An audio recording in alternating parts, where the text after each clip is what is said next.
Thank you very much, Madam Chair.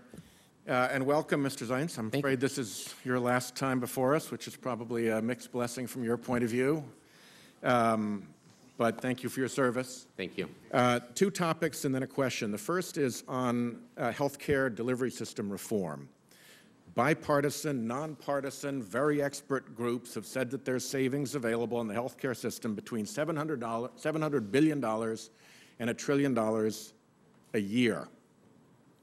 And the administration, in many ways, has deployed quite a lot of resources to try to implement delivery system reform, and we gave you 45 different provisions in the Affordable Care Act to try to help you do it. What frustrates me is that to date, the administration has yet to put a savings target on this effort. The talk is still about bending the healthcare cost curve. I would urge OMB to urge the administration to be accountable and set a target, because an organization as big as the United States government is not going to respond as effectively to a meaningless and unaccountable standard like bend the healthcare cost curve as it will to this much dollar savings by this date from these mechanisms.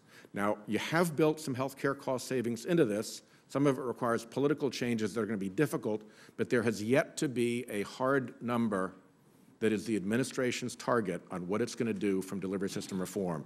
So I would urge you to please reconsider that. We are left completely at sea when the administration that has the implementation power for this won't even set a target for itself. Second thing is on Chained CPI. I would like to put into the record a summary sheet that we have done, if I may do so without objection, that shows I think that it's just as wrong as it can be to have made that choice. I don't care where it came from. I don't care if it was Speaker Boehner's idea. It is wrong. Social Security, as you just said, has not contributed to the deficit problem. And seniors, at least the ones that I deliver Meals on Wheels to in senior high-rises, are not living so high off the hog that they're great people to go after. And the protection of vulnerable seniors, as I read your plan, is actually less than the hit to them. They end up still negative, even at 85 years old, because by the time they get the 5% hit, 5% benefit, they're getting a 6.5% hit. So I just want to let you know, anything I can do to be a foe of that, I intend to do. The $15 billion that comes back to seniors through the benefit against the $230 billion overall cut, to me, is a fig leaf. Yes? Couple of comments. Yep. First, leave me time. I'll go fast. Let me just go to bottom line results on healthcare. Total healthcare spending grew by 3.9% in 2011. I know all that.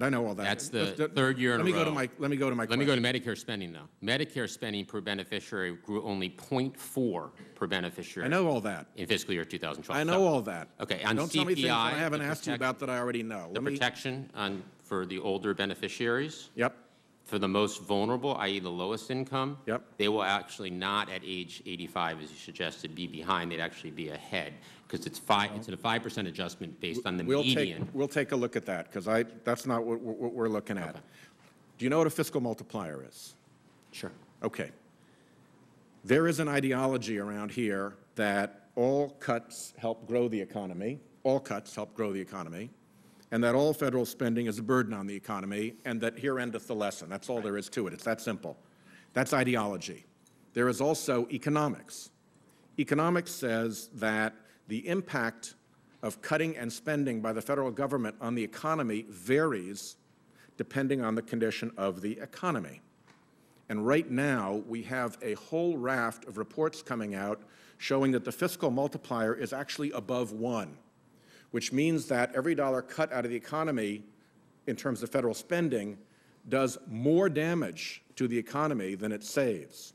You've got Oxford Economics saying that the fiscal multiplier is 1.4, Goldman Sachs, that famous left-wing institution, 1.5, IMF, 1.7, UC Berkeley, 2.5, and a group out of Northwestern University shows it actually at 3.7. If it's 3.7, that means that every dollar you cut in spending, you reduce GDP by $3.7. You are creating actual damage in the economy by cutting spending.